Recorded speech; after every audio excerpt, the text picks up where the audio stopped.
Hello बच्चों, स्वागत है आप सभी का आपके अपने चैनल गॉड क्लासेस पर। गॉड क्लासेस यानी मैथ्स भी एंड मस्ती भी। तो बच्चों, अप्लाइड मैथमेटिक्स यूटी की प्रिपरेशन के लिए जो सीरीज हमारी चल रही है उसमें आज जो हम चैप्टर करने वाले हैं ये करने वाले हैं प्रोबेबिलिटी। बेसिक कंसेप्ट पहले करेंगे, लेकिन साथ ही इसी वीडियो के अंदर ही हम इसके जो पीवाई क्यूज हैं वो भी फिनिश करेंगे। मतलब इसी एक वीडियो के अंदर कंसेप्ट थोड़ा सा डिस्कस करना है और उसके अलावा फिर आपको पीवाई क्यूज मुझे को कराने हैं। तो आगे बढ़ने से पहले एक चीज़ आपको बता दूं कि अगर आप हमारा पेड बैच ज्वाइन करना चाहते हैं तो उसका लिंक आपको डिस्क्रिप्शन बॉक्स में मिल जाएगा। उस पेड बैच के थ्रू अपने सीयूटी की जो प्रिपरेशन है एक बिल्कुल मतलब डिसिप्लिन मैनर में कर सकते हैं और अपनी जो ड्रीम कॉलेज है या ड्रीम यूनिवर्सिटी है या ड्रीम कोर्स है उसमें आप अपना एडमिशन भी ले सकते हैं। तो अगर आप ज्वाइन करना चाहते हैं तो डिस्क्रिप्शन बॉक्स में लिंक है, वहाँ पर आप फॉलो करें या फिर आप मुझे व्हाट्सअप कर सकते हैं या मेल कर सकते हैं। अगर आपके कोई दिमाग में कुछ क्वेश्चन है, कोई क्वेरी है तो वहाँ से आप उसको पूछ सकते हैं। तो हम स्टार्ट करते हैं। देखिए, प्रोबेबिलिटी की जहाँ तक बात करें तो प्रोबेबिलिटी क्लास 12th में जो आपने पढ़ा था उसमें से अगर हम बात करें तो प्रोबेबिलिटी डिस्ट्रीब्यूशन का कंसेप्ट आपको पढ़ना है, बाइनोमियल डिस्ट्रीब्यूशन का कंसेप्ट आपको पढ़ना है और मैं रिकमेंड करूंगा कि पॉइजन डिस्ट्रीब्यूशन का भी आप कंटेंट पढ़ लेना, क्योंकि सिलेबस में तो ये नहीं है लेकिन लास्ट ईयर इसका क्वेश्चन आया हुआ था। नॉर्मल डिस्ट्रीब्यूशन आप बिल्कुल छोड़ सकते हैं, कोई दिक्कत नहीं है। इसके अलावा कुछ पार्ट आपको 11th का भी पढ़ना है जो मैं इस वीडियो के अंदर आपको बताऊंगा बेसिक कंसेप्ट्स में, ताकि आप 11th का जो भी आपने पढ़ा हुआ पहले है उसको एक बार आप रिकॉल कर लेंगे तो फिर आपको चीज़ें आसान रहेंगी। तो सबसे पहले अगर हम बात करें क्लास 12th में हमने सबसे पढ़ा था, पहले ये सिलेबस आपको दे रखा है सेक्शन ए का और सेक्शन बी का, ठीक है। तो इसके अंदर सारा प्रोबेबिलिटी ऑलमोस्ट जो क्लास 12th में आपने पढ़ा था, ऐसा कुछ स्पेसिफाई नहीं है अलग से कि आपको क्लास 11th में से ये पढ़ना है, लेकिन जो क्वेश्चन प्रीवियस ईयर्स में आए हुए हैं उसके एक्सपीरियंस के आधार पर मैं आपको बता दूंगा कि क्लास 11th से आपको क्या क्या करना है। तो सबसे पहले हम पढ़ेंगे यहाँ पर जो प्रोबेबिलिटी डिस्ट्रीब्यूशन का कंसेप्ट है उसमें सबसे पहले हम निकालते हैं रैंडम वेरिएबल। रैंडम वेरिएबल वो नंबर होता है जो किसी भी एक्सपेरिमेंट को जब हम करते हैं तो वहाँ से आपको जो वैल्यू मिलती है, ठीक है, जो आपको सक्सेस करनी होती है। अगर आपको कोई मान लो नंबर लेकर आना है कि आपने एक डाइस को मतलब 2 बार थ्रो किया तो आपके पास जो नंबर आएगा वो 2 आए। तो ऐसा हो सकता है कि 2 एक बार भी ना आए, हो सकता है कि 2 एक बार आ जाए, हो सकता है कि 2 2 बार आ जाए। तो इसी को हम बोलते हैं उसका रैंडम वेरिएबल। तो इस तरह से आपको x की वैल्यू फाइंड करनी है, फिर उसकी जो प्रोबेबिलिटी होगी उस कंडीशन की वो प्रोबेबिलिटी आपको फाइंड करनी है। और प्रोबेबिलिटी फाइंड करने के बाद आप इस तरह से डिस्ट्रीब्यूशन टेबल बना सकते हैं या डिस्ट्रीब्यूशन टेबल आपको बनी हुई मिलेगी। अब इस टेबल के अंदर खास बात ये होती है कि जो प्रोबेबिलिटी इसके अंदर है, जो प्रोबेबिलिटी आप इसके अंदर यूज़ कर रहे हैं, ये सारी प्रोबेबिलिटी हमेशा, और प्रोबेबिलिटी तो इसके अंदर क्या, प्रोबेबिलिटी तो हमेशा ही 0 से 1 के बीच में ही होती है। यानी प्रोबेबिलिटी नेगेटिव नहीं होनी चाहिए और 1 से बड़ी भी नहीं होनी चाहिए। और साथ में एक चीज़ और होगी कि ये जो टोटल आपके पास जो प्रोबेबिलिटी बन रही है इसका अगर आप सम करेंगे तो ये 1 के बराबर होगा। Sigma P I is equals to 1। तो ये सबसे इंपॉर्टेंट प्रॉपर्टी है और उसका क्वेश्चन ये मान के चलो कि डेफिनेटली इस टॉपिक का क्वेश्चन आना ही आना है। उसके बाद इसके अंदर आपसे पूछा जाता है कि मीन या वेरिएंस या स्टैंडर्ड डेविएशन हम कैसे निकालते हैं। तो मीन निकालने के लिए हमारे पास क्या तरीका होता है, प्रोबेबिलिटी को उसके x से मल्टीप्लाई कर दो और फिर उनका सम करो तो आपके पास मीन आ जाएगा। यानी P1 को x1 से मल्टीप्लाई करेंगे, P2 को x2 से करेंगे, P3 को x3 से मल्टीप्लाई करेंगे, उसका सम करेंगे तो उससे आपके पास जो वैल्यू आएगी वो कहलाई जाएगी मीन या फिर EX या एक्सपेक्टेड वैल्यू, कुछ भी आप नाम से कह सकते हो। उसके बाद आता है हमारे पास वेरिएंस। वेरिएंस को हम डिनोट करते हैं सिग्मा स्क्वायर से। तो इसका फार्मूला क्या रहता है, पी आई एक्स आई का whole square minus P I X I का square minus P I X I का होल स्क्वायर। ये वाली जो टर्म है ये आपके पास यही है, ठीक है, मतलब ई एक्स, और इसका आपको होल स्क्वायर करना है तो ये होल स्क्वायर हो गया। यहाँ पर ये कह रहा है कि एक्स आई का स्क्वायर करके फिर पी आई से मल्टीप्लाई करना है। तो एक्स का आप स्क्वायर करेंगे उसके बाद फिर उसको पी आई से मल्टीप्लाई करेंगे तो जो वैल्यू निकल कर आएगी वो वैल्यू कहलाई जाती है ई एक्स स्क्वायर।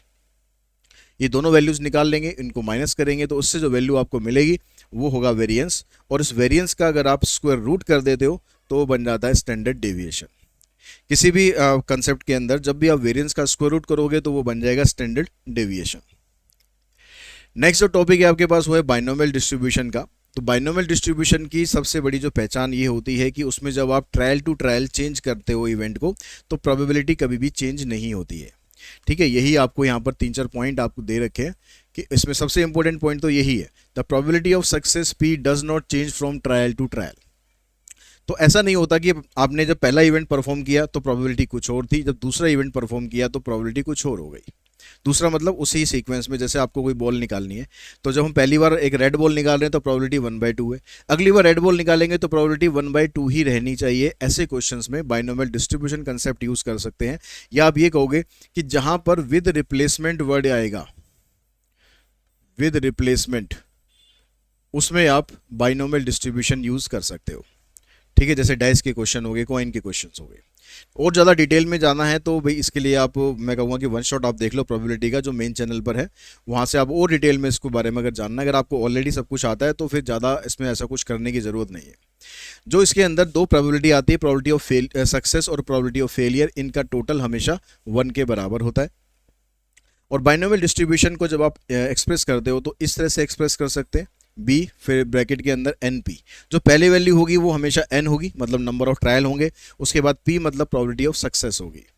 उसके बाद या फिर आप ऐसे डिनोट कर सकते हो क्यू प्लस पी की पावर एन, पहले फेलियर फिर सक्सेस की प्रोबेबिलिटी और उसका जो होल पावर है वो आ जाएगा टोटल नंबर ऑफ ट्रायल। तो इस तरह से आप बाइनोमियल डिस्ट्रीब्यूशन को एक्सप्रेस करेंगे। प्रोबेबिलिटी निकालने के लिए जो इसमें फार्मूला रहता है ये आएगा probability of x equals to R N C R P raise to power R into में q raise to power n minus R. ठीक है, इस तरह से फार्मूला है, कुछ थोड़ा अलग अलग लिख गया है वो, एन सी आर पी की पावर आर क्यू की पावर n माइनस आर। और बाइनोमियल डिस्ट्रीब्यूशन के केस में जो मीन वेरिएंस स्टैंडर्ड डेविएशन निकालते हैं वो बहुत आसान हो जाता है। मीन का मतलब होता है यहाँ पर फार्मूला लगा दो n इंटू में p, और वेरिएंस के लिए एन पी को q से मल्टीप्लाई कर दो। स्टैंडर्ड डेविएशन तो इसी का स्क्वायर रूट बन जाएगा, वो स्टैंडर्ड डेविएशन हो जाएगा। तो अकॉर्डिंग टू CUT सिलेबस ये सब आपको करना है, लेकिन पॉइजन डिस्ट्रीब्यूशन भी आपको कर लेना है क्योंकि इसका क्वेश्चन भी लास्ट ईयर आया था। तो पॉइजन डिस्ट्रीब्यूशन एक तरह से जो बाइनोमियल डिस्ट्रीब्यूशन होता है ना, उसकी लिमिटिंग फॉर्म हम इसे बोलते हैं। तो Poisson distribution is the limiting form of binomial distribution. ये यूज वहां पर किया जाता है जहां पर प्रोबेबिलिटी बहुत कम हो लेकिन n बहुत बड़ा हो। n काफ़ी लार्ज है लेकिन उसके मुकाबले प्रोबेबिलिटी बहुत कम है। जैसे अगर हम बात करें कि नंबर ऑफ चालान्स ऑन रोड, तो रोड के ऊपर इतने सारे व्हीकल चलते हैं, लेकिन नंबर ऑफ चालान की बात करें तो चालान डेली होते रहते हैं, लेकिन कंपेरेटिवली नंबर ऑफ व्हीकल के मुकाबले बहुत कम चालान होते हैं। तो ऐसे केसेस में हम पॉइजन डिस्ट्रीब्यूशन का यूज़ करते हैं। फार्मूला इसमें रहता है पी आर, प्रोबेबिलिटी निकालने के लिए लैम्डा की power R, R factorial divided by E की पावर माइनस लैम्डा। लैम्डा की वैल्यू निकालने के लिए आप n को p से मल्टीप्लाई कर सकते हैं। ठीक है, ये एवरेज भी होता है, इसको एवरेज भी बोलते हैं। अगर आपको डायरेक्टली लैम्डा की वैल्यू दे रखी है तो ठीक है, नहीं दे रखी है तो आप ऐसे निकाल सकते हैं। तो इसमें जो मीन होता है आपका वो लैम्डा ही होता है। वेरिएंस भी इसमें सेम ही रहता है, इसमें मीन और वेरिएंस चेंज नहीं होता, सेम रहता है। और स्टैंडर्ड डेविएशन जो होता है वेरिएंस का स्क्वायर रूट आ जाएगा, नहीं स्क्वायर रूट ऑफ लैम्डा बन जाएगा। तो ये होगी क्लास 12 की बात। क्लास 11 से आपको क्या क्या कर लेना है, जो अलजेब्रा ऑफ इवेंट होता है इसके फार्मूलाज आपको याद करने हैं। याद क्या करने हैं, आपने याद कर रखे होंगे, रिकॉल करने। Probability of A union B क्या होता है, probability of A plus probability of B minus probability of A intersection B. अगर इसमें ए और बी डिसजॉइंट सेट हो जाए, डिसजॉइंट सेट होते हैं जहां पर कॉमन कुछ भी नहीं होता, कॉमन कुछ भी नहीं होगा, इसका मतलब जो इंटरसेक्शन होगा वो जीरो हो जाएगा, और इसके जीरो होने की वजह से फार्मूला रह जाएगा पी ए प्लस में P B. P A not का फार्मूला आ जाएगा 1 minus P A, P A union B not का फार्मूला हो जाएगा 1 minus P A intersection A union B, 1 minus P A union B. ठीक है, यहाँ पर इंटरसेक्शन बी नोट है तो 1 minus P A intersection B, इसमें इंटरसेक्शन आएगा, इसमें यूनियन आएगा। ठीक है, उसके अलावा कंडीशनल प्रोबेबिलिटी, कंडीशनल प्रोबेबिलिटी में जो फार्मूला रहता है आपका ये आता है probability of B by A is equals to probability of A intersection B divided by probability of A. इसका मतलब क्या होता है, इसका मतलब होता है हम फाइंड करना चाह रहे हैं probability of B if probability of A is already given. जो गिवन होती है प्रोबेबिलिटी वो आप नीचे लिखेंगे, जो फाइंड करनी है वो आप ऊपर लिखेंगे। अगर आपको ए फाइंड करना है, बी गिवन है तो ऐसे लिखेंगे probability of A if B is given. तो इसमें भी इंटरसेक्शन तो ऊपर ही रहेगा, नीचे प्रोबेबिलिटी ऑफ बी आ जाएगा। अगर नीचे ए है तो ए लिखेंगे, नीचे अगर बी है तो बी लिखेंगे। तो ये कंडीशनल प्रोबेबिलिटी के फार्मूला रहता है। इसमें कुछ स्पेसिफिक टर्म्स हैं, स्पेसिफिक फार्मूले हैं इनके ऊपर। ये probability of A by S, S का मतलब है पूरा सैंपल स्पेस। तो जब आप इन दोनों का इंटरसेक्शन निकालोगे ए और एस का, तो ए और एस का इंटरसेक्शन हो गया, नीचे पी एस आ गया। अब ए और एस का जो इंटरसेक्शन होगा वो तो हमेशा ए ही रहेगा, क्योंकि एस का मतलब तो पूरा सैंपल स्पेस है, और ए में जो एलिमेंट आएंगे वो उसके अंदर आएंगे ही आएंगे कॉमन, तो प्रोबेबिलिटी ऑफ ए हो गया। और डिवाइड में है प्रोबेबिलिटी ऑफ एस, एस मतलब पूरा सैंपल स्पेस। अब इस पूरे सैंपल स्पेस की अगर आप प्रोबेबिलिटी निकालोगे तो वो तो आएगी 1, तो इसलिए इसका फार्मूला बन जाता है पी ए। अगर ए बाय ए होगा तो इन दोनों का इंटरसेक्शन तो पी ए ही रहेगा, नीचे भी पे ए है, दोनों आपस में कैंसिल हो जाएंगे, 1 हो जाएगा। प्रोबेबिलिटी ऑफ एस बाय ए करोगे तो ए इंटरसेक्शन एस, नीचे आएगा पी ए, तो ए इंटरसेक्शन एस जैसे हमने यहाँ डिस्कस किया था वो पी ए आएगा, नीचे भी पी ए है, दोनों मिलाकर ये आ जाएगा आपके पास answer 1। Probability A by B की वो 0 से 1 तक के बीच में रहती है, और जो फार्मूले आपने यहाँ पर पढ़े थे, अगर हम सब के साथ हम कंडीशन प्रोबेबिलिटी लगा दें, मतलब P A union B if F is given, तो क्या होगा, हर एक जगह पर आप वो कंडीशन प्रोबेबिलिटी लगा देंगे। देखो यहाँ पर यूनियन का फार्मूला है, यहाँ एफ लगा दिया तो पी ए के साथ भी एफ लगा दिया, बी के साथ भी एफ लगा दिया, इंटरसेक्शन के साथ भी एफ लगा दिया। अगर डिसजॉइंट होगा तो ये वाला पार्ट 0 हो जाएगा, बाकी ये दोनों सेम आ जाएंगे। P A dash by B है तो ए डैश का फार्मूला होता है 1 माइनस पी ए, तो यहाँ पर बाई बी दे रखा है तो यहाँ भी बाई बी लगा दिया, मतलब बी इज ऑलरेडी गिवन। तो जो पीछे फार्मूले हैं उन्हीं सारे फार्मूलों में अंदर अगर आप जो भी कंडीशन दे रखी होगी उसको लगा देंगे तो सब जगह आपको वो लगा देना है, फार्मूले आपके सेम रहेंगे।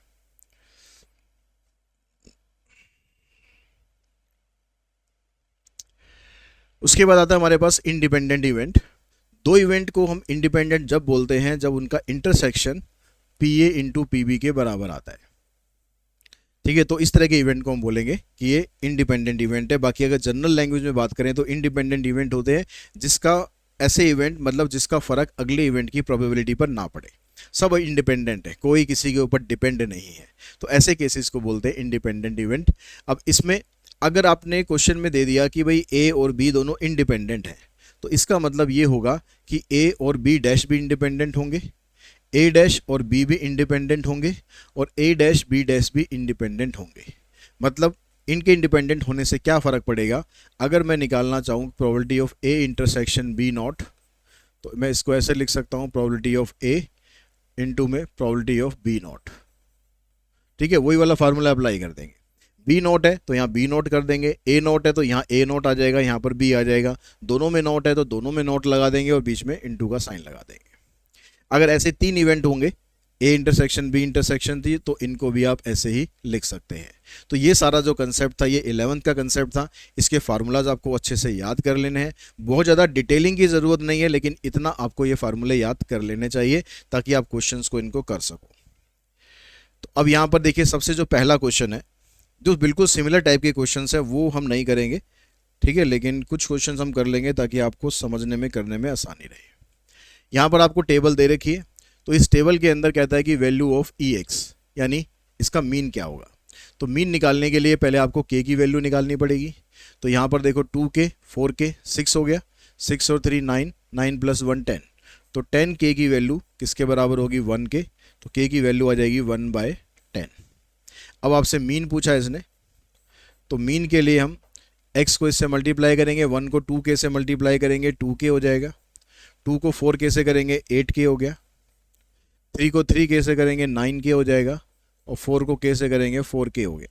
तो यहाँ पर देखो 2 + 8 10, 10 और 9 19, 19 + 4 23, तो 23 k की जगह वैल्यू पुट कर देंगे 1/10, तो ये बन जाएगा 23/10, मतलब आंसर आ जाएगा 2.3, आंसर आ जाएगा 2.3।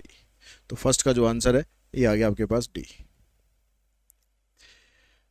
अब सेम क्वेश्चन है लेकिन यहाँ पर k की वैल्यू नहीं पूछी है, यहाँ पर ex नहीं पूछा, यहाँ पर पूछा है probability of x greater then और इक्वल्स टू 2। तो पहला काम वही होगा कि आपको इस लैम्डा की वैल्यू निकालनी है, 4 3 7 2 9 और 1 10, ये भी 10 है, तो लैम्डा यहाँ से 1/10 आ गया। अब इसने कहा probability of x greater than equals to 2। अब ग्रेटर देन इक्वल्स टू 2 में 2 लैम्डा भी आएगा, 3 लैम्डा भी आएगा, 4 लैम्डा भी आएगा, तो कितना हो गया 2 और 3 5 और 4 9, 9 लैम्डा आ गया। लैम्डा की वैल्यू आप निकाल ही चुके हो, तो आंसर आ जाएगा 9/10 या फिर 0.9, ऑप्शन में 9/10 दिया हुआ है, तो ये आपका आंसर।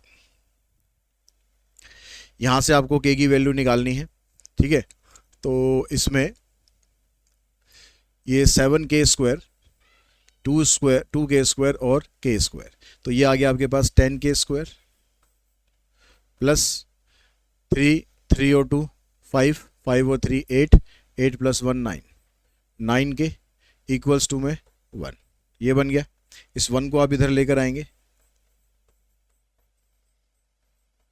फैक्टर करेंगे इसके, एक तो 10 आ जाएगा और एक -1 आ जाएगा। 10 के common k plus 1, -1 common k plus 1। तो एक फैक्टर आ गया आपके पास 10 के -1, दूसरा फैक्टर आ गया k प्लस 1। तो यहाँ से k की वैल्यू निकालोगे 1/10 आ जाएगी, यहाँ से k की वैल्यू आएगी -1, तो ये तो एग्जिस्ट करेगी नहीं। k की वैल्यू 1/10 आ रही है, यानी ऑप्शन आपको दे रखा है ये वाला। अब यहाँ पर अगर इस तरह से क्वेश्चन दे रखा होगा तो ये भी क्वेश्चन वही है, ठीक है, बस लिखने का उन्होंने फॉर्मेट चेंज कर दिया और कुछ नहीं करा है। ये कह रहा है कि भाई x की वैल्यू अगर 0 है तो ये वैल्यू जो आपके पास प्रोबेबिलिटी है जो इसकी 0.1 है, तो इसको मैं टेबुलर फॉर्म में डाल देता हूँ। तो टेबुलर फॉर्म में डाला x और px, तो x की वैल्यू 0 है तो इसकी वैल्यू 0.1 है। अगर x की वैल्यू 1 या फिर 2 होगी तो उस केस में हमारे पास फंक्शन होगा kx, ठीक है, क्या होगा kx। अगर x की जगह मैं 1 लेता हूँ यहाँ पर तो ये बन जाएगा k इंटू 1, तो k आ जाएगा। अगर मैं x की जगह 2 लेता हूँ तो k इंटू में 2 यानी 2k, तो ये आ गया आपके पास। अगर यहाँ पर 3 और 4 होगा तो 3 या 4 होगा तो जो फंक्शन आपके पास ये k into 5 minus x, k into 5 minus x, तो x की जगह हम 3 पुट कर देंगे तो ये आ जाएगा 2k। और अगर यहाँ पर 4 पुट करना होगा तो 5 माइनस 4 1 इंटू k, ये आ जाएगा k। तो पिछले जो क्वेश्चन करें उन्हीं की तरह बन गया। k की वैल्यू निकालेंगे पहले, देखो 2 और 2 4, 4 और 2 6, 6k ये हो गया, प्लस में 0.1 इज इक्वल्स टू 1, इसको उधर लेके जाएंगे, माइनस कर देंगे 0.9 आ जाएगा, यानी 9/10 हो गया। इसको यहाँ लाओ, 3 दूनी 6, 3 3 9, तो यह आपके पास 3/20। अब इसने पूछा है आपसे probability of x greater then और इक्वल्स टू 2, यानी 2 3 4 इन तीनों की प्रोबेबिलिटी लेनी है हमें। तो इसकी है 2k, इसकी 2k, इसकी k यानी 5k हो गया, और k की जगह पुट कर दो 3/20, 5 चौक 20, 4 से आप इसको डिवाइड करोगे, डेसिमल में आंसर है 4 7 28, 4 5 20, आंसर आ जाएगा 0.75। The value of m/n, m क्या है यहाँ पर, कह रहा है कि एक बायस्ड कॉइन है। बायस्ड कॉइन का मतलब हो गया कि उसमें हेड और टेल दोनों में से कोई एक चीज़ ज़्यादा आती है। तो इसने कहा कि बायस्ड कॉइन है in which head is 3 times as likely to occur as tail, जितनी बार टेल आता है उसका 3 टाइम्स हेड आता है। तो अगर मैं कहता हूँ कि भाई टेल हमारे पास 1 आ रहा है तो हेड इसमें 3 बार आ रहा है, तो टोटल कितना बन जाएगा, टोटल बन जाएगा 4। तो हेड आने की प्रोबेबिलिटी हो जाएगी 3/4 और टेल आने की प्रोबेबिलिटी होगी 1/4। अब आगे कहता है कि हमने इसको 2 बार टॉस किया। If the probability distribution of the number of tail, यहाँ पर नंबर ऑफ टेल हमारी सक्सेस है, तो सक्सेस क्या है, यानी p क्या है 1/4 और q क्या है 3/4, ठीक है। अब ये कहता है कि आपको m और m/n की वैल्यू बतानी है, तो उसके लिए m और n दोनों की वैल्यू हमें अलग अलग निकालनी पड़ेगी। तो m यहाँ पर क्या है, m यहाँ पर है कि जब x की वैल्यू 1 है। अब x की वैल्यू अगर 1 है तो इसका मतलब क्या है कि एक बार टेल आ रहा है एक बार हेड आ रहा है। अब टेल आने की प्रोबेबिलिटी कितनी है आपके पास, टेल मतलब ये टेल है, ये सक्सेस है, ठीक है। तो एक बार टेल आ रहा है प्रोबेबिलिटी 1/4, एक बार हेड आ रहा है प्रोबेबिलिटी 3/4।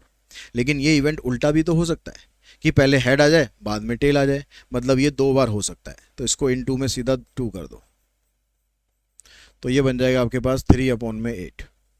तो m की जो वैल्यू है ये आ गई आपके पास 3/8। n की वैल्यू निकालने के लिए x की वैल्यू यहाँ पर 2 है, तो 2 का मतलब है कि दोनों बार ही टेल आ रहा है, तो दोनों बार टेल आ रहा है मतलब 1/4 फिर 1/4, तो ये बन जाएगा 1/16। तो जब आप m/n निकालने जाओगे तो ये 3/8, ये 1/16, ये आ जाएगा कैंसिल, 2 3 6, तो 6/1, यानी आंसर बनेगा इसका 6।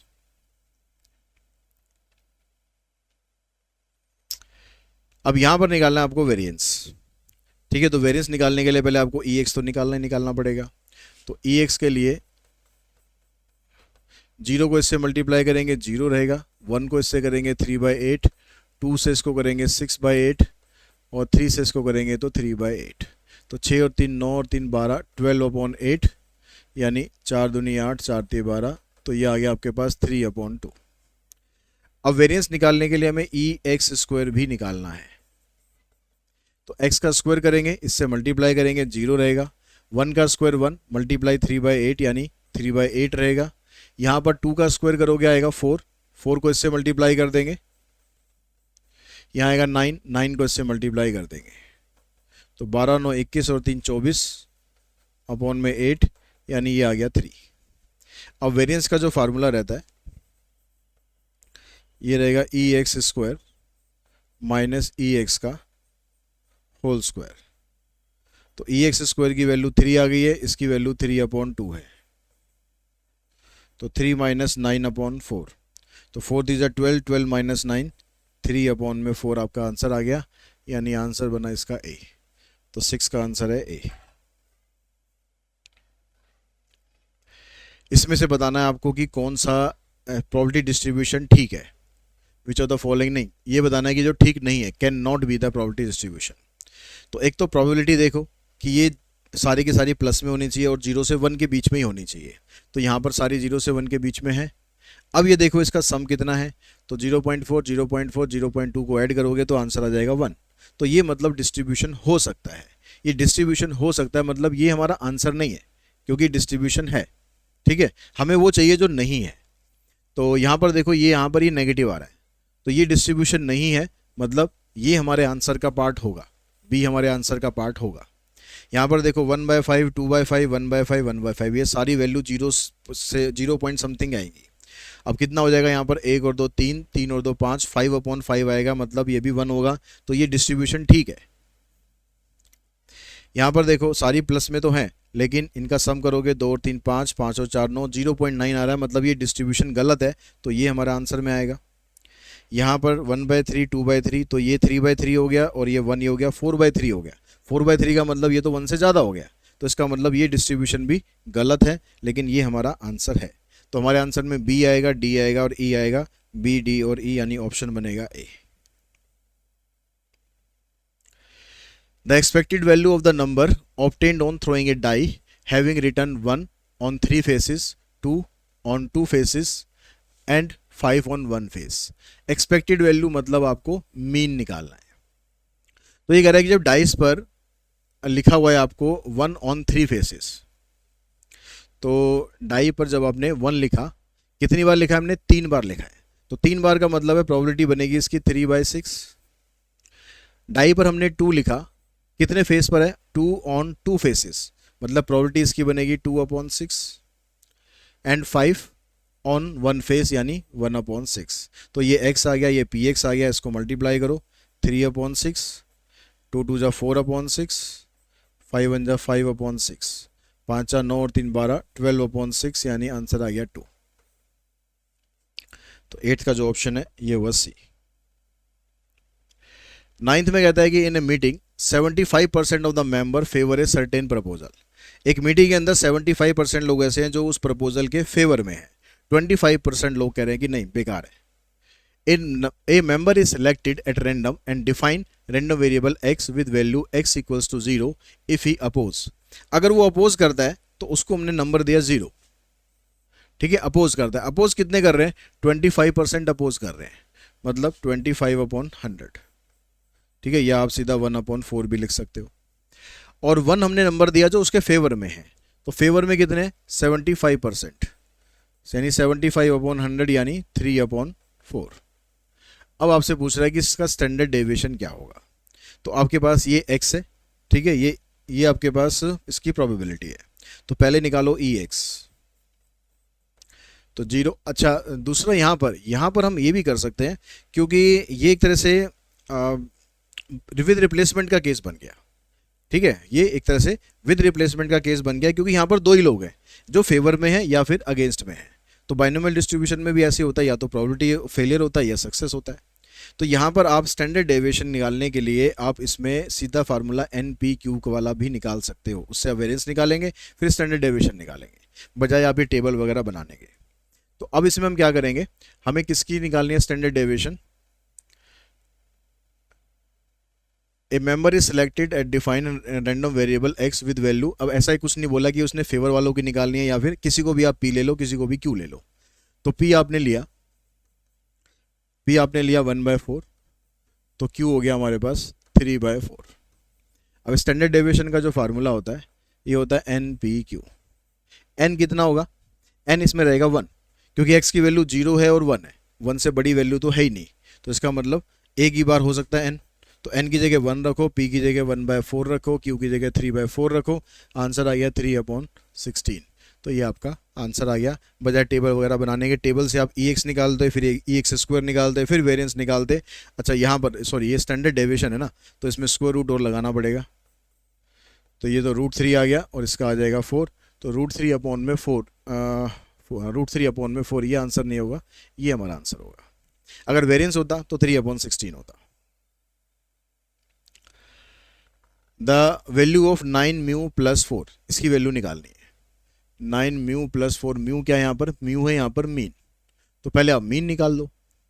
मीन निकालने के लिए 0 इंटू दिस 0, 1 इंटू दिस और 2 इंटू दिस, यानी 6/9। तो हमें चाहिए 9 म्यू, तो ये म्यू निकला है, ठीक है। तो म्यू की वैल्यू है 6/9 प्लस में 4, 9 से 9 कैंसिल, 6 + 4 आंसर आ गया 10। ये बन गया आपका आंसर। द प्रोबेबिलिटी डिस्ट्रीब्यूशन, यहाँ पर ये उसी टाइप के क्वेश्चन है, ठीक है। ये मैं स्किप कर रहा हूँ, इसको आप निकाल लेंगे, ये वाला भी आप निकाल देंगे।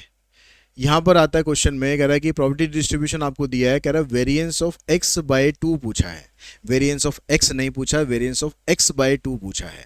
तो आप क्या करो, आसानी के लिए आप क्या करो, ये जो x है इसका आप सीधा पहले x/2 निकाल लो, ठीक है। x/2 निकाल लो।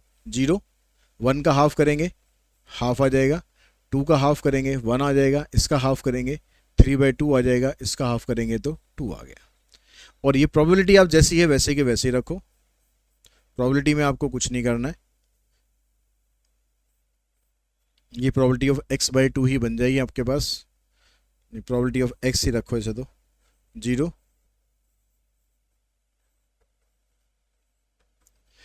अब आपको क्या करना है, जब हम ऐसे निकालते थे e(x²), तो हम सिर्फ x का स्क्वायर करते थे और प्रोबेबिलिटी से मल्टीप्लाई कर देते थे। अब ये कह रहा है कि आपको वेरिएंस ऑफ x/2 निकालना है, तो मतलब हमें पहले निकालना पड़ेगा e(x²/2), ठीक है। हमें x²/2, x/2 मतलब ऐसे ब्रैकेट में हो गया, x/2 का स्क्वायर ऐसे निकालना पड़ेगा। उसमें से आपको इसका मीन माइनस करना पड़ेगा, मीन का स्क्वायर माइनस करना पड़ेगा। तो अब यहां पर देखिए, आप पहले निकालो e(x/2), इसको इससे मल्टीप्लाई करेंगे, यहां पर 0.1 है, ठीक है, 0 आ जाएगा। इसको इससे मल्टीप्लाई करेंगे तो 0.25/2, 1 को इससे मल्टीप्लाई करेंगे, 3/2 को इससे करेंगे और 2 को 0.15 से करेंगे। तो यहाँ से इसको जब डिवाइड करोगे आ जाएगा 0.125, इधर से 0.3 है,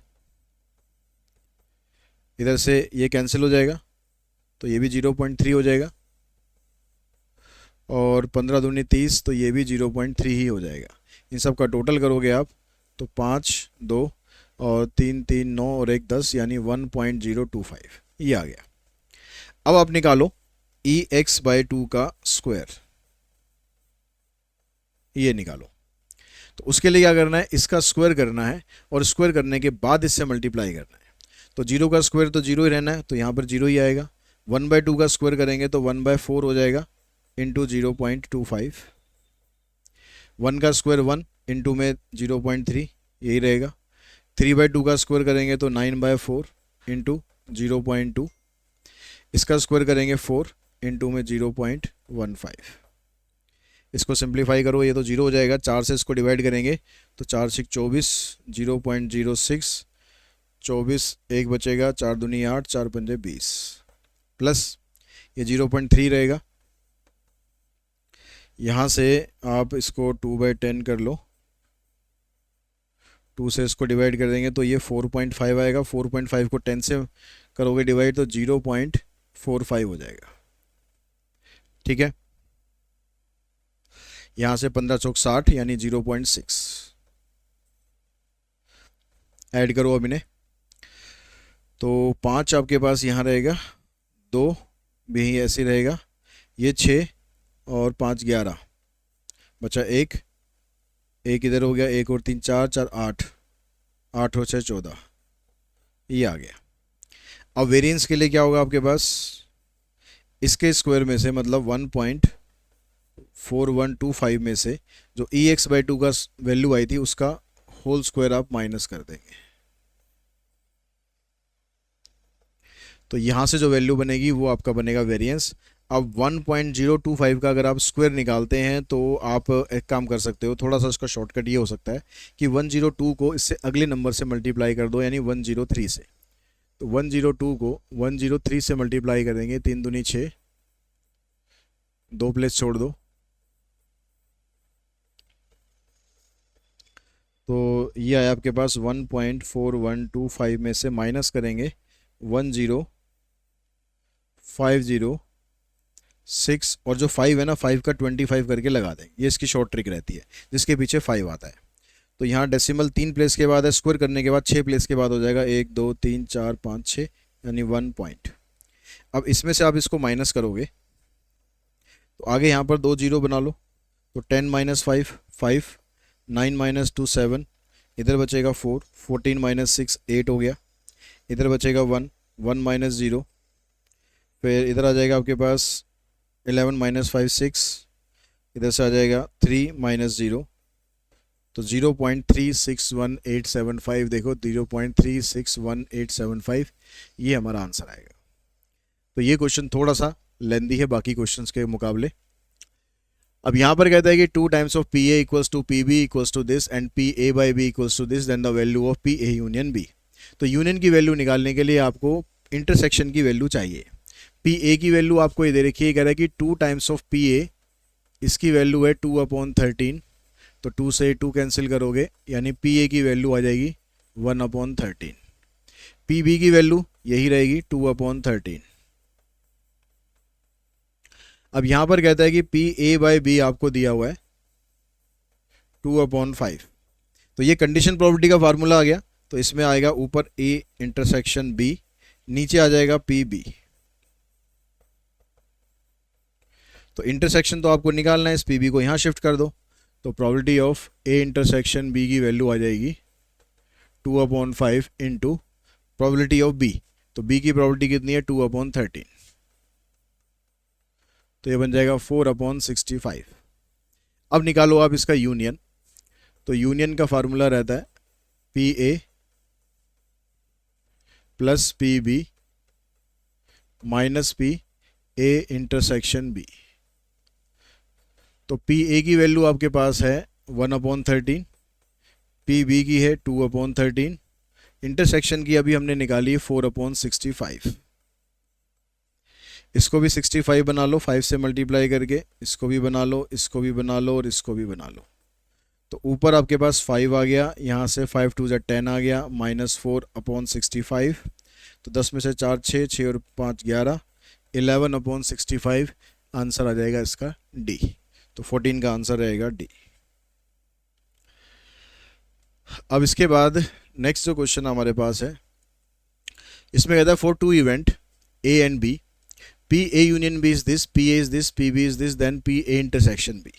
तो यहां पर तो सीधा आप यूनियन वाला फार्मूला लगा दो। फार्मूले में PA होता है, फिर PB होता है, उसके बाद माइनस PA इंटरसेक्शन B होता है। तो यूनियन की जगह पुट करो आप 7/12, A की जगह पुट कर दो 5/12, B की जगह पुट कर दो 3/12, इंटरसेक्शन आ गया 7/12। 5 3 8, 8 में से 7 गए 1, अरे इंटरसेक्शन तो निकालना है, इंटरसेक्शन तो निकालना है भाई।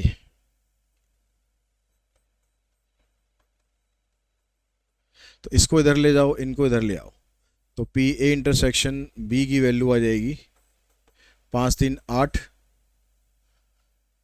5 और 3 को प्लस करोगे 8, 8/12, और 7/12 को उधर लेके जाओगे तो ये बन जाएगा 8/12 माइनस 7/12, यानी आंसर आ जाएगा 1/12। ऑप्शन बनेगा इसका B. A and B are event such that P A by B equals to P B by A. तो यानी यहाँ भी कंडीशनल प्रोबेबिलिटी का फार्मूला अगर आप यहाँ लगाते हैं तो ये बनेगा A intersection B equals to P B equals to, यहाँ पर आएगा P B intersection A divided by P B P A. अब इंटरसेक्शन में चाहे आप ए इंटरसेक्शन बी कर लो या फिर बी इंटरसेक्शन ए कर लो, कुछ फर्क तो नहीं पड़ेगा। तो इसका मतलब ये दोनों तो सेम टर्म है, ये कैंसिल, तो ये दोनों आपस में बराबर। आंसर आंसर आंसर आया P A equals to P B. A die is thrown, एक डाई को आपने थ्रो किया। If A is the event the number appearing is a multiple of 3 and B is the event the number appearing is even, then A and B are. तो A और B किस तरह के event होंगे? तो ये कह रहा है कि भाई आपने जो नंबर ए जो इवेंट है उसमें क्या आ रहा है, number appearing is a multiple of 3। अब मल्टीपल ऑफ 3 हमारे पास कौन से नंबर होते हैं? एक 3 होता है और एक 6 होता है। तो इसके हिसाब से प्रोबेबिलिटी अगर आप इसकी निकालते हो तो ये बनेगा 2/6। बी जो इवेंट है उसमें कहता है कि the number appearing is even. Even number कौन से होते हैं? 2, 4 और 6 डाइस पर। तो इसकी जो प्रोबेबिलिटी है ये बन गई आपके पास 3/6। अब इनमें से कॉमन अगर आप देखोगे तो ये 6 दोनों में कॉमन है, तो यानी जो प्रोबेबिलिटी इसकी इंटरसेक्शन की बनेगी ये आ जाएगी 1/6। अब ये चेक करो कि पी ए और पी बी ये दोनों आपस में इक्वल हैं या इन दोनों का मल्टीप्लिकेशन इसके बराबर है या नहीं है। तो यहाँ से देखो तो ये आपके पास 1/3 है और ये आपके पास 1/2 है। इन दोनों को मैं मल्टीप्लाई करूँगा तो 1/6 आ जाएगा। तो ये मल्टीप्लिकेशन इसके बराबर आ रहा है। तो ऐसी कंडीशन में दोनों इवेंट आपस में इंडिपेंडेंट होते हैं, तो हम कहेंगे कि A and B are independent event. देखिए नेक्स्ट क्वेश्चन में कहता है कि in tossing 2 unbiased dice success is defined as an outcome of a doublet. ये कह रहा है कि जब हम 2 डाइस को फेंकते हैं, अनबायस्ड डाइस है, तो जो सक्सेस है हमारी वो है डबलेट। डबलेट मतलब 1 1 2 2 3 3 4 4, ये डबलेट है। तो डबलेट की जो प्रोबेबिलिटी है 6 बार डबलेट आएगा ऐसे आउट ऑफ 36, यानी बनेगा 1/6। और क्यू कितना हो जाएगा आपके पास 1 - 1/6 यानी 5/6। अब ये कहता है कि if 5 raise to power A 2 raise to power B और 3 raise to power C is the probability of first success occur at 5th row of a pair of die.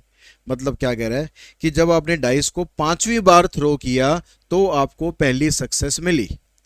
ठीक है, जब आपने 5वीं बार थ्रो किया तो इसका मतलब क्या हुआ, जो पहले 4 थ्रो आपके पास होंगे 1 2 3 4, इसमें आपको कोई भी डबलेट नहीं मिला। मतलब यहां पर आपकी सक्सेस हो गई 0। आपको सक्सेस मिली 5वें थ्रो में, ठीक है, जहां पर आपको आपका पेयर जो डबलेट चाहिए था वो आपको मिल गया। यानी पहले 4 बार में आप खाली थे। अब पहले 4 बार में खाली थे तो इसकी प्रोबेबिलिटी अलग निकलेगी और इसकी प्रोबेबिलिटी अलग निकलेगी। तो इसकी प्रोबेबिलिटी निकालोगे, यह आएगा आपने 4 बार थ्रो किया, उसमें से एक बार भी सक्सेस नहीं मिली। सक्सेस की प्रोबेबिलिटी थी 1/6, इसकी पावर हो गई 0, और जो फेलियर था 5/6, इसकी पावर आ गई आपके पास 4। बाइनोमियल डिस्ट्रीब्यूशन वाला फार्मूला लगा दिया। इनटू में क्या करेंगे, जब आपने 5वीं बार थ्रो किया तो थ्रो तो ये एक ही है, उसका नंबर 5वीं बार है लेकिन थ्रो तो एक ही है। तो एक बार थ्रो करने पर जो डबलेट आएगा उसकी प्रोबेबिलिटी हो जाएगी 1/6। तो ये आपके पास 1 हो गया, ये आपके पास 1 हो गया, तो ये आएगा 5 की पावर 4 और नीचे 6 की पावर 4 इंटू में 6 यानी 6 की पावर 5। अब लेकिन जो आपको प्रोबेबिलिटी दे रखी है ना, वो दे रखी है ऐसे 5 की पावर ए, नीचे 2 की पावर बी, 3 की पावर सी। तो ये जो 6 है ना, इसको आप ब्रेक कर लो, इसको आप ऐसे लिख लो 2 की पावर 5 इंटू में 3 की पावर 5। अगर मैं इसको इसके बराबर रखूं, क्योंकि ये इसी की प्रोबेबिलिटी है, तो यहां से अगर आप देखोगे तो ए की वैल्यू तो आपको 4 मिल गई है, बी की वैल्यू आपको 5 मिल गई है और सी की वैल्यू भी 5 मिल गई है। अब इन वैल्यूज़ को आप पुट कर दो इधर, a + 2b प्लस में 3c, a प्लस में 2b प्लस में 3c, 15 और 10 25 4 29, आंसर आ गया 29। ऑप्शन बन गया आपका D. A man toss a fair coin so that the probability of having at least one head is more than 80%. अब एक तो ये कॉइन वाला क्वेश्चन है, तो सीधी सीधी बात है भाई, पी आपके पास 1/2 है और क्यू भी आपके पास 1/2 है, ठीक है। अब ये कह रहा है कि जो probability of getting at least one head, at least one head का मतलब probability of x greater than और इक्वल्स टू 1, इसकी प्रोबेबिलिटी कितनी है, मोर देन 80%, मोर देन 80%। अब ये ग्रेटर देन 1 है और आपको निकालना है इसमें n है, number of times the man needs to toss the coin. तो यहाँ पर x greater than equals to 1 है, तो 1 से बड़ी कितनी वैल्यू होगी, 1 2 3 4, हमें नहीं पता, हमें नहीं पता। इस तरह के क्वेश्चन में हम क्या करते हैं कि भाई टोटल में से जो इवेंट इसमें नहीं आया उसको माइनस कर देते हैं, ये आ जाएगा 80/100। इस 1 को उधर ले जाओ, यहाँ पर फार्मूला लगाओ तो NC0। अब जो फेलियर है सक्सेस है वो भी 1/2 है, जो फेलियर है ये भी 1/2 है। इस 1 को उधर ले जाके माइनस कर दोगे तो यहाँ से ये 1 हो गया, ये 1 हो गया, ये रह गया -1/2 की पावर n, इधर से आ जाएगा -1/5। माइनस को आप हटाओगे तो साइन चेंज हो जाता है, रेसिप्रोकल करोगे तो फिर साइन चेंज हो जाएगा। तो n की वैल्यू कितनी होनी चाहिए कि हमारी वैल्यू 5 से बड़ी आए, तो n की वैल्यू अगर 2 रहेगी तो 2 की पावर 2 4 होता है, यानी 3 होते ही ये बड़ा हो जाएगा। तो हमारा आंसर 3 भी हो सकता है, 4 भी हो सकता है, 5 भी हो सकता है। इसने मिनिमम वैल्यू नहीं पूछी, इसने वैल्यूज़ पूछी है कि क्या क्या वैल्यूज़ हो सकती हैं जिससे इसकी वैल्यू बड़ी आए। तो यहाँ पर बी सी और ई हमारे आंसर रहेगा, बी सी और ई, ऑप्शन बन जाएगा सी। अगर मिनिमम वैल्यू पूछेगा तो आंसर 3 हो जाएगा। Let x be a random variable of getting a double on a single throw of a pair of fair die. If the pair of fair die thrown 3 times, then ex, मतलब आपको mean निकालना है। अब यहाँ dice का question है, मतलब आप बाइनोमियल से इसको कर सकते हो। n यहाँ पर आपको 3 दिया हुआ है, p क्या मतलब क्या है यहाँ पर, डबल, डबल मतलब वही डबलेट, तो 1/6 हो गया, फेलियर 5/6 हो गया, तो ex होता है हमारे पास n इंटू में p। तो यानी 3 को मल्टीप्लाई कर देंगे 1/6 से, आंसर आ जाएगा 1/2, ये आ गया आपका option. In a game a man wins ₹2 for a 6, एक आदमी एक गेम में अगर 6 लेकर आता है तो 2 रुपये जीत जाता है। And loses ₹1 for any other number, कोई और नंबर आता है तो वो 1 रुपया हार जाता है। When a fair die is thrown, the man decided to throw the die thrice but to quit as when he wins. तो वो 3 बार डाइस, वो सोचता है कि मैं 3 बार में खेलूंगा, लेकिन अगर मैं पहली बार में जीत गया तो पहली बार में बाहर आ जाऊंगा, दूसरी बार में जीत गया तो दूसरी बार में आ जाऊंगा, लेकिन 3 से ज़्यादा बार बिल्कुल नहीं खेलूंगा। If x is the amount he win और loses, then the possible values of x। तो x की वैल्यू क्या क्या हो सकती है, यानी कितना अमाउंट वो जीत सकता है या कितना अमाउंट हार सकता है।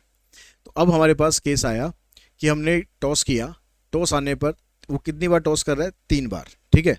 तो हो सकता है कि वो पहली बार में ही जीत जाए। अगर वो पहली बार में जीता तो उसके पास कितने रुपए आएंगे, 2 रुपये, वो जीत जाएगा, गेम छोड़ देगा, काम खत्म। लेकिन ऐसा भी तो हो सकता है कि वो पहली बार में हार गया, बाद में वो जीत गया, तो 1 रुपये हारा, 2 रुपये जीता, यानी अभी भी वो 1 रुपये के फ़ायदे में है। अब ऐसा हो सकता है कि पहले हारा, फिर जीता, तो 1 रुपया हारा, 1 रुपये हारा, लेकिन 2 रुपये जीतते ही वो आ गया 0। और ऐसा भी हो सकता है कि वो तीनों बार ही हार जाए, तो -1 -1 -1, यानी -3 का घाटे में वो रहेगा। तो ये इनमें से सारे अमाउंट आपके एक्सपेक्टेड वैल्यू हैं। अब देखो आपको क्या क्या चाहिए, आपको 2 भी चाहिए, 1 भी चाहिए, 0 भी चाहिए, -3 भी चाहिए, यानी डी को छोड़कर बाकी सभी आंसर हो सकता है हमारा। तो हमारे पास आंसर बन जाएगा ABC ओनली, ABCE, डी को छोड़ दिया। In a game a child will win ₹5, उसी तरह का क्वेश्चन है कुछ कुछ कि 5 रुपये वो जीतता है अगर सारे के सारे हेड आ जाते हैं, अगर सारे टेल आते हैं तो भी वो 5 रुपये जीतता है। When 3 coin are tossed and he will lose for ₹3 for all other cases, बाकी कुछ आता है तो वो 3 रुपये हार जाता है। The expected amount to lose in the game, तो कितना अमाउंट वो उसमें गेम में हार सकता है, उसकी एक्सपेक्टेड वैल्यू बतानी है। तो अब यहाँ पर क्या हुआ कि अगर उसके पास तीनों हेड आए तो वो 5 रुपये जीतेगा, अगर तीनों टेल आ गए तो भी वो 5 रुपये जीतेगा। अगर कुछ और आया, कुछ और का मतलब 2 हेड आ गए और 1 टेल आ गया तो वो 3 रुपये हारेगा, या फिर 1 हेड आ जाए और 2 टेल आ जाए तो भी वो 3 रुपये हारेगा। तो यही केस बनेंगे। अब जब हम डाइस को कॉइन को 3 बार टॉस करते हैं तो 3 हेड आने की जो प्रोबेबिलिटी होती है वो होती है हमारे पास 1/8, क्योंकि 3 हेड सिर्फ हेड हेड हेड ऐसे ही आता है और टोटल 8 बनते हैं इसके अंदर, तो इसकी जो प्रोबेबिलिटी है ये आपके पास बनेगी 1/8। इसमें प्रोबेबिलिटी हम क्यों निकाल रहे हैं, क्योंकि उसने एक्सपेक्टेड अमाउंट पूछा है, खाली एक्स पूछा होता तो ये एक्स आ गया। ठीक है, अब यहाँ पर 3 टेल है, इसकी प्रोबेबिलिटी भी 1/8 है, लेकिन 2 हेड और 1 टेल 3 बार आते हैं, head head tail head tail head और टेल हेड हेड। ठीक है, 3 बार आता है, तो इसकी प्रोबेबिलिटी बनेगी 3/8 और इसकी भी बनती है 3/8। अब आप एक्सपेक्टेड अमाउंट निकालना है तो x को px से मल्टीप्लाई कर दो, ये हो जाएगा 5/8, ये भी 5/8, ये हो जाएगा 9/8, 9/8। डिनोमिनेटर तो सबका सेम ही है, 9 और 9 18 और 5 और 5 10, तो 10 - 18 मतलब -8/8। क्या हो गया, -8/8, यानी आंसर आएगा -1। तो आंसर आ गया -1, यानी अब इसने यहाँ पर ऑप्शन में -1 नहीं लिखा हुआ, लेकिन इसने यहाँ लिखा हुआ था लूज, तो लूज का मतलब नेगेटिव आंसर आ रहा है, नेगेटिव आंसर मतलब कितना आ रहा है, 1 आ रहा है, तो आंसर बनेगा इसका C. The probability mass function of a random variable X is this. अगर इस तरह से आपको लिखा हुआ है, इस तरह से लिखा होने का मतलब है जो p है आपके पास 0.6, q है आपके पास 0.4 और n आपके पास इन दोनों का टोटल बनता है, तो इन दोनों का टोटल करोगे x प्लस में 1 माइनस एक्स, एक्स से x कटेगा तो n आ गया आपके पास 1, तो n आ गया, p आ गया, q आ गया, पूछता है कि वेरिएंस, वेरिएंस होता है NPQ, तो n की जगह 1, p की जगह 0.6, 0.4, आंसर आ जाएगा 0.24।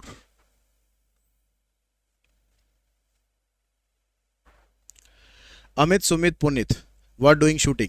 ठीक है, ये 3 लोग शूटिंग कर रहे हैं। Amit hits the target 4 times in 5 shots.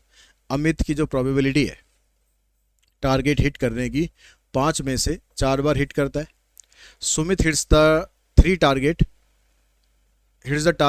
Times in 4, तो probability of Sumit 3/4, probability of Punit 2/3, then the probability that Amit, Sumit and Punit all में हिट द टारगेट। अगर ये सारे टारगेट को हिट करें तो प्रोबेबिलिटी क्या होगी, तो ये इवेंट जो है ना इंडिपेंडेंट है, अमित टारगेट को हिट करे या ना करे उसका सुमित की परफॉर्मेंस पे कोई फर्क नहीं, सुमित टारगेट हिट करे या ना करे उसका पुनीत के ऊपर कोई असर नहीं, पुनीत कुछ करे या ना करे उसका अमित के ऊपर कोई असर नहीं, मतलब तीनों अपने आप में अलग अलग है, तो इंडिपेंडेंट इवेंट है। तीनों को मल्टीप्लाई कर दो, 4/5, 3/4, 2/3, इससे ये कैंसिल, इससे ये कैंसिल, आंसर आ गया 2/5। The mean number of head, mean मतलब वही सीधा आपको n और p लगा देना है। कितनी बार टॉस कर रहे हैं, 3 बार टॉस कर रहे हैं। कॉइन वाले केस में हेड और टेल आने की प्रोबेबिलिटी बराबर रहती है, तो मीन आ गया आपके पास 3 इंटू में 1/2, आंसर आ जाएगा 3/2। इन ए बाइनोमियल प्रोबेबिलिटी डिस्ट्रीब्यूशन मीन भी दिया हुआ है, वेरिएंस भी दिया हुआ है, तो p पूछ रहा है, तो मीन होता है हमारे पास NP और वेरिएंस होता है NPQ। इन दोनों को डिवाइड कर दो, NP से NP कैंसिल हो जाएगा और 3 से ये कैंसिल हो जाएगा, 20 से ये कैंसिल हो जाएगा, तो 3 ऊपर जाएगा, 2 यहाँ आएगा, मतलब 1/Q की वैल्यू बनेगी 3/2, या Q की वैल्यू कह सकते हो 2/3। P निकालना है तो 1 में से इसको कर दो माइनस, आंसर आ जाएगा 1/3।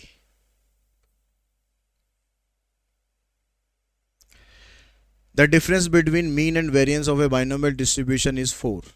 Difference between mean and variance मतलब NP 4 है और मीन एंड वेरिएंस मतलब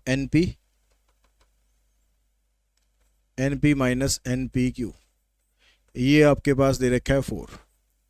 and difference of their square, तो इसका स्क्वायर माइनस इसका स्क्वायर, ये दे रखा है 32।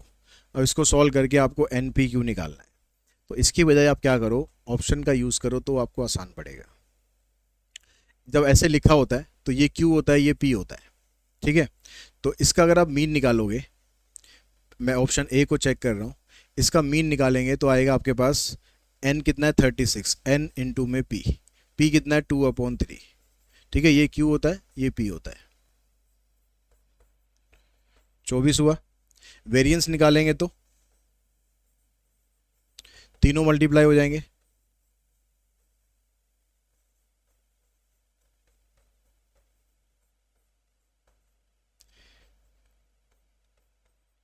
एट आएगा। 24 में से 8 माइनस करोगे तो 4 तो नहीं बनता, मतलब भैया ये ऑप्शन तो नहीं है। यहाँ पर देखो ये 36 है, बी ऑप्शन चेक कर लो। ये 1/8 7/8 है यहाँ पर, तो 4 दूनी 8, 63/2 बना। वेरिएंस निकालोगे तो ये 63/2 में सीधा मैं इसमें क्यू मल्टीप्लाई कर दूँ तो ये कटेगा तो है नहीं, तो 63/16 बना। इन दोनों को अगर मुझे सॉल्व करना है तो इसको मैं 16 बना लेता हूँ, उसके लिए मैं इसको 8 से मल्टीप्लाई करता हूँ, तो यहाँ पर आ जाएगा 16, यहाँ पर 8 से मल्टीप्लाई करके वैल्यू काफ़ी बड़ी हो जाएगी, डिफरेंस करेंगे तो 4 नहीं आएगा, तो कोई फ़ायदा नहीं है। यहाँ पर भी ये सेम ही है, लेकिन यहाँ पर 8 है, n अलग है, सी ऑप्शन में n अलग है। 8 इंटू 7/8 तो 7 हो जाएगा। अब 7 को मल्टीप्लाई कर दूँ मैं इससे 1/8 से, तो ये 7/8 बन जाएगा। अब इसको 4 से मल्टीप्लाई करूँ, नहीं इसमें से इसको अगर मैं माइनस करूँ तो 7 में से 7/8 को माइनस करने पर 4 तो बनेगा ही नहीं, तो ये भी आंसर नहीं होगा, तो फिर आंसर यही है। फिर भी चेक कर लेते हैं, n वहाँ पर है 9 और ये है 2/3, तो ये तो हो गया 6। इस 6 के अंदर q को मल्टीप्लाई कर दो तो ये आ जाएगा आपके पास 2, तो 6 में से 2 माइनस करेंगे 4 आ जाएगा। तो पहली कंडीशन सेटिस्फाई हो रही है, वो वाली भी हो जाएगी क्योंकि बाकी कोई ऑप्शन तो है ही नहीं। The variance of Poisson distribution is 1 and the probability that Poisson random variable x takes the value equals to 2।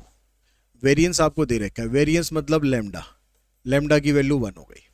अब कह रहा है कि probability of x equals to 2 आपको फाइंड करना है, तो ये क्या होता है हमारे पास e की पावर माइनस लेमडा की power r divided by r factorial.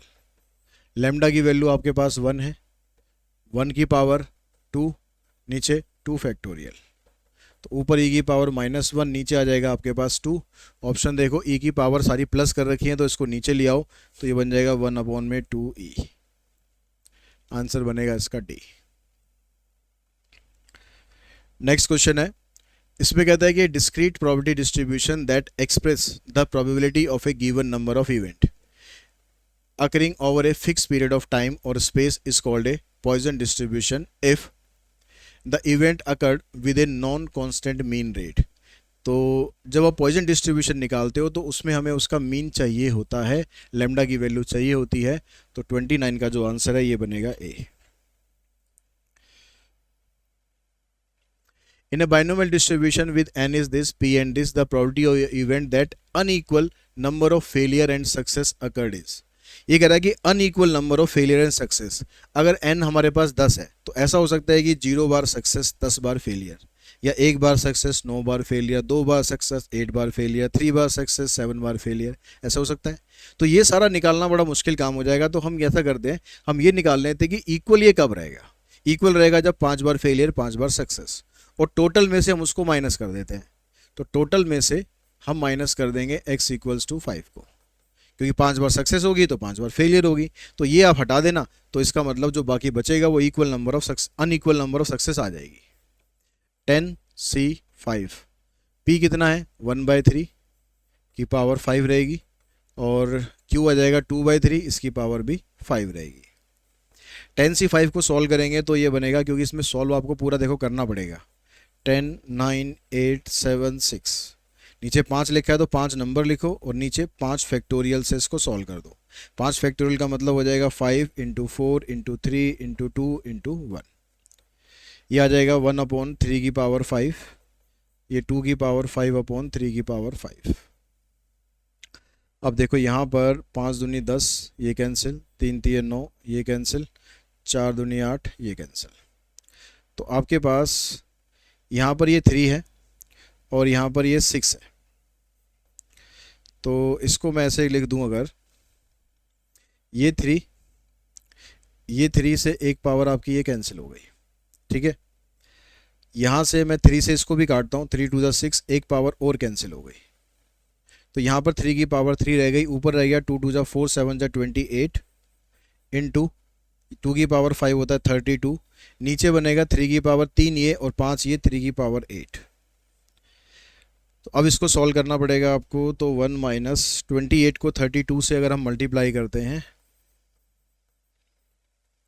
तो 2 8 16, 2 2 4, 8 3 24, 24 और 4 28 प्लस 1 29, 3 2 6, 6 और 2 8। तो ये आता आएगा आपके पास 896। 3 की पावर 8 हो जाएगा, 3 की पावर 4 81 होता है, और फिर 3 की पावर 4 81 होता है। मतलब 81 को 81 से मल्टीप्लाई कर दें, 8 और 8 16, 8 8 64 और 1 65, यानी 6561। एलसीएम लेंगे तो ये वैल्यू इधर आएगी, इसमें से इसको माइनस करना है, मतलब 11 माइनस 6 5 और 15 माइनस 9 6, 14 माइनस 8 6, यहाँ पर 5 6 5 6 1। तो 5665 अपॉन 6561 ये आपका आंसर हुआ। Which of the following statement is correct, इनमें से कौन सी स्टेटमेंट करेक्ट है। तो ये फार्मूला पूछ रहे हैं आपसे। तो इनमें से जो ये वाला फार्मूला है आपका, जो करेक्ट स्टेटमेंट है ना वो पूछ रहा है। तो ये वाला जो फार्मूला है लास्ट वाला, यही गलत है इसमें। बाकी ये सब फार्मूले होते हैं, हम यूज़ ज़्यादा नहीं करते, हम यूज़ सिर्फ इस वाले को करते हैं। यहाँ पर भी ये ई नहीं है, ठीक है, ये ऐसे ही है। तो बाकी सारे फार्मूले आपके ठीक है, बस एक ये वाला ठीक नहीं है। तो डी को छोड़ दो, ए बी सी ये आपका आंसर होगा। If x has a Poisson distribution such that both are equal then px equals to 3। अगर ये दोनों इक्वल है पॉइजन डिस्ट्रीब्यूशन में, तो e की पावर माइनस लेमडा, लेमडा की power 1 divided by 1 factorial is equals to e की power minus lambda, lambda की पावर 2 डिवाइडेड बाय 2 फैक्टोरियल। इससे ये कैंसिल हो जाएगा, एक लेमडा इससे कैंसिल होगा, ये 2 इधर आ जाएगा, तो लेमडा की वैल्यू आ गई 2। अब कहता है कि पी एक्स इक्वल्स टू 3 बताओ। तो e की पावर माइनस लेमडा, लेमडा की पावर r और नीचे r फैक्टोरियल। तो 2 की पावर 3 8 हो गया, नीचे 6 आ गया, तो आंसर आ गया 4/3 e की पावर माइनस 2।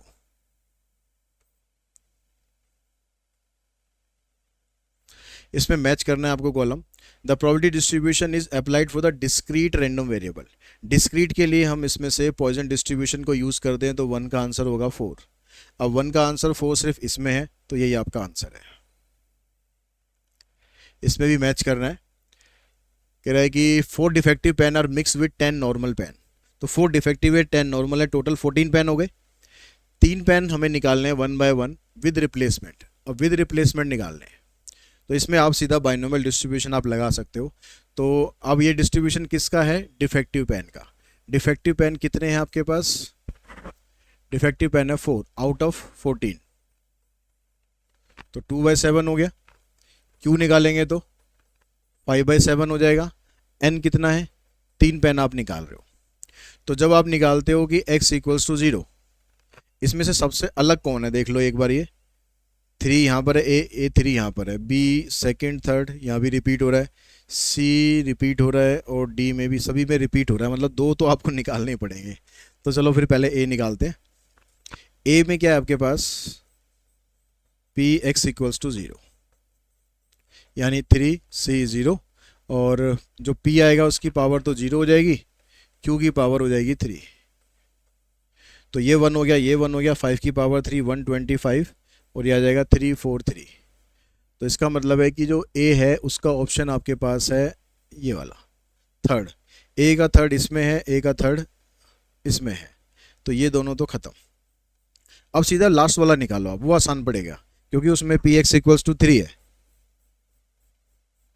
तो उससे क्या होगा आपके पास, यहाँ 3c 3 हो जाएगा, यहाँ 2/7 की पावर 3 हो जाएगा, और इसको आप लिखो या मत लिखो, इसकी पावर 0 हो जानी है। तो ये 1 हो गया, 2 की पावर 3 8, नीचे आएगा 3 4 3। तो डी का जो ऑप्शन है ये बनेगा, डी का ऑप्शन बनेगा 1। तो इन दोनों में से डी का ऑप्शन 1 इधर है, तो ये आपका answer. If the mean of a binomial distribution is 24, mean मतलब एनपी, स्टैंडर्ड डेविएशन होता है square root of N P Q. तो एन पी क्यू कितना हो जाएगा 16। प्रोबेबिलिटी ऑफ गेटिंग सक्सेस मतलब पी निकालना है, तो दोनों को डिवाइड कर लो, N P divided by N P Q 24/16। तो 1/q की वैल्यू 3/2 है, तो q की वैल्यू आएगी 2/3 और p की निकालनी है तो 1 में से इसको माइनस कर देंगे तो आ जाएगा आंसर 1/3। ये आपका आंसर आ। तो इस तरह से प्रोबेबिलिटी के जितने भी क्वेश्चन थे PYQs में, जितने पॉसिबल हो सकते थे मैंने आपको कराए। आई होप आपको सारे क्वेश्चन अच्छे से क्लियर हो चुके होंगे। फिर भी कोई डाउट हो, कुछ कमेंट हो, CU से रिलेटेड कोई क्वेश्चन हो तो कमेंट बॉक्स में कमेंट करके बताइए। कोशिश करेंगे आपकी कोई भी समस्या आपके साथ ना रहे। तो आज की इस क्लास में इतना ही। Thanks to all of you.